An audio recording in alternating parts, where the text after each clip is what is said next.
Trump and Putin are set to meet very soon, and the war in Ukraine seems to be getting closer to an end. And it's gonna be interesting. Nonetheless, it's gonna be interesting. And many things have happened, and this doesn't surprise me. We'll talk about all of this now. So the Russia-Ukraine war broke out. It's a better word, I like it. It's better, objectively. Broke out in February 2022. It's actually an ongoing conflict. There have always been tensions, but in 2013, Russia annexed Crimea, and then in 2022, this war erupted, and Putin started an invasion. I think that this conflict is nuanced. As every conflict, there is no black and white. That's just naive. But I frankly know so little about Russia, Ukraine, their history, the reasons for their conflict, that I'm not gonna comment on who's right, who's wrong, to what extent one is right and the other is wrong, because I don't know enough about it. So I'm not gonna say cryptic, because maybe that's the wrong word, but I'm just gonna be reluctant when it comes to that. I'm not gonna comment so heavily on who's right and who's wrong. But my impression is that, with the enlargement and especially with the ongoing expansion of NATO eastward, all of this has caused Russia to feel threatened and those sorts of things. And I think that the situation to me, it looks like when we've got two school kids that are fighting, and one is harassing the other, saying bad words to the other, and maybe even pushing him a little bit, very softly. It's nothing big, and then maybe he slaps the other kid, but then the other kid straight up breaks his jaw with a punch, and you say, okay, the reaction is exaggerated, but let's be honest, he was provoked. So, this is more or less my impression, but it could be wrong. As I said, I don't know enough about this subject to discuss it at length, and I don't know enough to talk about this in depth, frankly, so I'm not going to speak about it in depth. But let's just talk about this. So they're trying to end this war, and there are a few interesting things to talk about. And as a European, I understand that people can be scared by this, but I think that here we're talking about accelerationism, because the European Union is collapsing, has collapsed. Like J.D. Vance's speech in Munich, damn, that was a big, they suffered. I mean, they were like, this motherfucker ain't playing games. European Union is full of morons, and they did a suicide of the likes I had never seen before, going to war with Russia, a far bigger, stronger army supporting Ukraine. I mean, I understand supporting Ukraine, but what they did was an energetic suicide, because we're buying energy from Russia. It's just a suicide, economically speaking. But Trump is doing what is best for America, frankly. Because I understand Trump's position perfectly. Why would Trump care about Ukraine? To be honest, I wouldn't care about Ukraine if I were America. I'm just going to be honest. I wouldn't care. Why would I care? That's the thing. I wouldn't care. I'm completely honest. I don't want to sound offensive in any way, shape, or form, or I don't know, whatever you feel. But I wouldn't care if I were the United States of America. And they understand why Trump is asking Zelensky to give him $500 billion worth of rare earth minerals. I would do the same. We've given you, Ukraine wouldn't have shown any resistance if it hadn't been for US aid. Ukraine without US aid would have done nothing. Genuinely. Like, they wouldn't have resisted against Russia. I'm not even saying that Ukraine is wrong in this conflict. They have been invaded, and they have all the rights to defend their sovereignty. I'm not disputing that. I'm just saying that if Ukraine didn't have America's aid, they couldn't survive. Let's just be real. Let's just be real.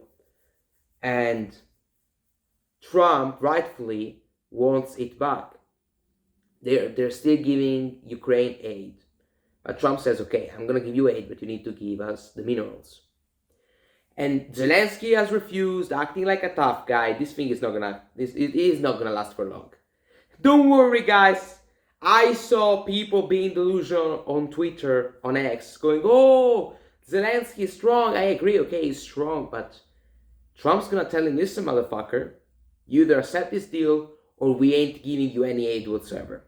So choose between the two. And I think they're gonna choose to still have aid, but give them rare earth minerals. Because Trump ain't playing games. You know, it's not like Biden was giving Ukraine hundreds of billions of dollars unconditionally. Trump's like, okay, we will give you aid. In exchange, I want $500 billion worth of rare earth minerals. And I think that Trump, you know, Trump's position, people saying that Trump is Putin's puppet, I think it's bullshit. Trump just doesn't care about this. I mean, I understand why he doesn't. Why would he? He's like thousands of miles away. This is Europe's problem. And we will go and talk about Europe and Ursula. Mr. Ursula, Mrs. Ursula. Treasoner. I think she will be the one to arrest me in the end. I think she's going to be the person. I think I'll be arrested by the European Union for speaking too much truth against them. That's what's going to happen in the end. It's going to be fun to see it. But Trump is doing what is best for America here. Because he's going to end the conflict. And hopefully it's going to be a long-lasting peace. And Ukraine will not join NATO. And they're going to lose part of their land. And in agreement to not joining NATO, Russia will not invade other European countries. That's what's going to happen in the end. That's what the deal is going to be about, I think, to be honest. That's my opinion, more or less. And Russia will take some land. America will take the minerals. In the end, they will. 50% of the minerals. And that's what's going to happen. More or less, that's what's going to happen, I think. That's the final outcome. This is my prediction. And this is great for peace. And again, if Kamala Harris had won, I think we would have looked at the nuclear conflict. Because Biden was thinking about authorizing the usage of nuclear weapons in Ukraine. He was thinking about giving nukes to Ukraine, which would have escalated the conflict even further. So it's great that Trump has won. And again, this is a win for America. I mean, I understand that Trump doesn't care. Frankly, his position is correct, in my opinion. Where he is wrong is in Israel, because he's basically sucking Israel's dick. And I understand why he's doing that, because I've spoken about the donors and the AIPAC, but nobody listened. I mean, there have been people who exposed AIPAC and talked about the fact that literally they're buying Congress. And they're literally forcing America in a never-ending conflict in the Middle East. And this is not me, by the way. I mean, I'm a small guy in terms of following. Like, I've got 1,000 subscribers. There have been people way more popular than me on X, Rumble, talking about this concern, which is real and correct. It's undisputable. And it is great for America. Frankly, this is good. This is a good deal. He wants to have a better relationship with Russia, which is great, in my opinion, for America. Why not? Given also the fact that the European Union is basically meaningless.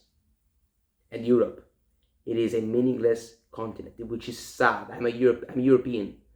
There is nobody who loves Europe more than I do. To the extent which I will possibly sacrifice my life to save this continent. Or, I will risk dying in order to save Europe.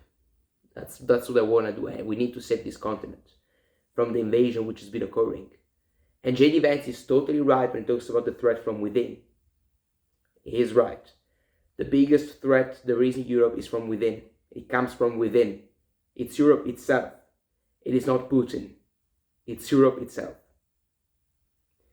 It is Brussels and opening up the borders. That's the biggest threat to Europe. Not what's been happening with Russia, in my opinion. I agree with J.D. Vance. And people saying, oh, the speech was not liked.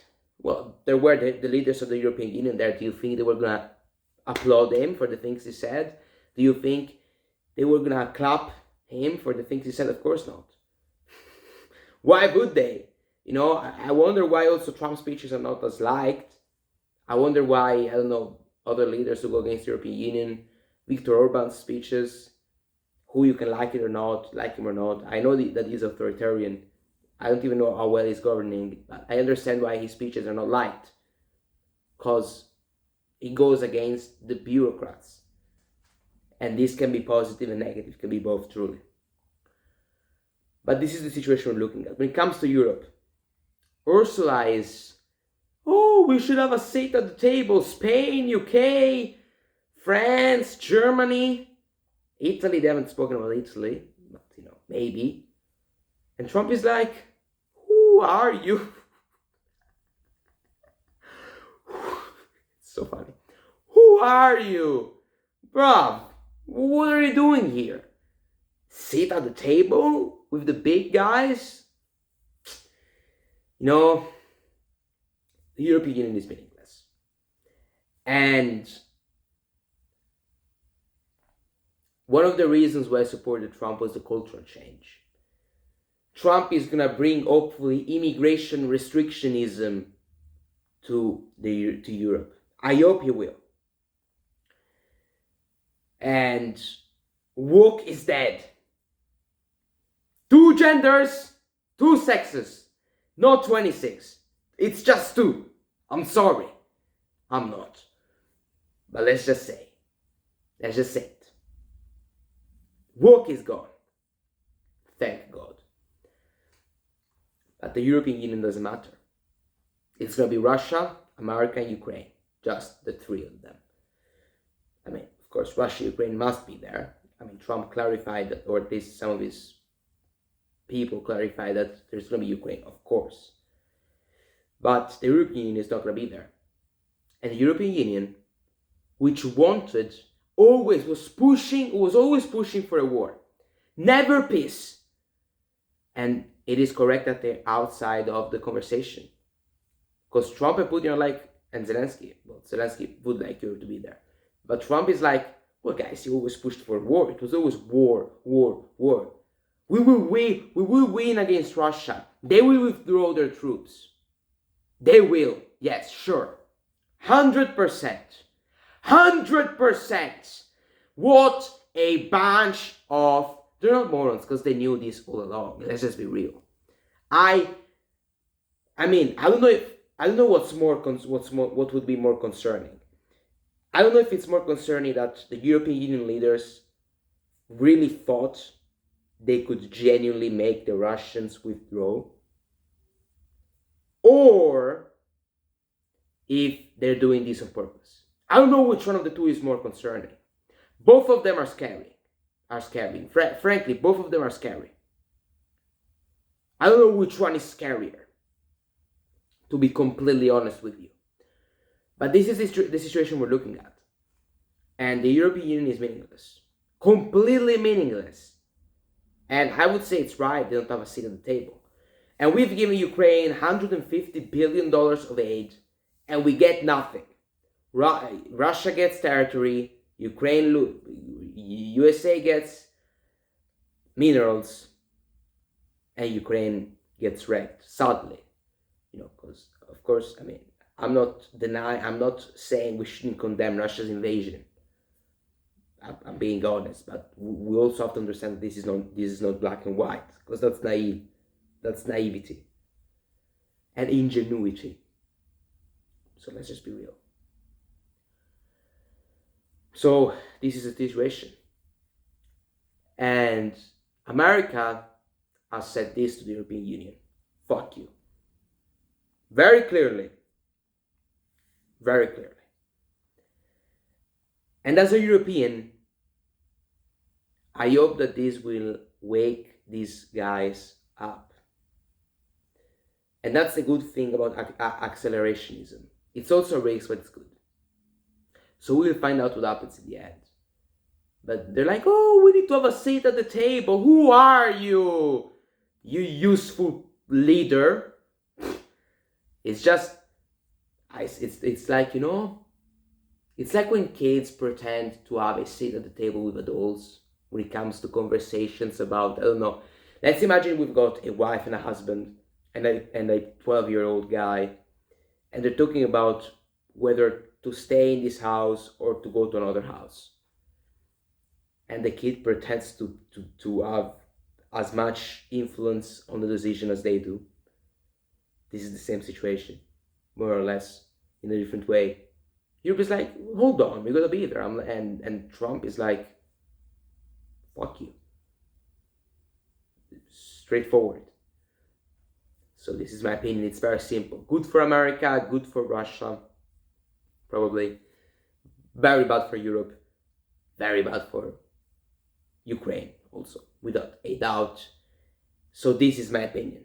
This is my overall opinion, and we will see what happens with this negotiation. I think that this war is going to come to an end. Maybe we will see when they meet. Next week there's going to be a meeting in Saudi Arabia between US and Russia, but I don't think that Trump and Putin will be there. I think they will meet, like, they will see each other in Moscow and Washington. We will see where first. And hopefully there's going to be a meeting between Putin, Zelensky, and Trump. So this is my opinion, guys. See you in the next days with new videos. Thank you very much. Bye bye.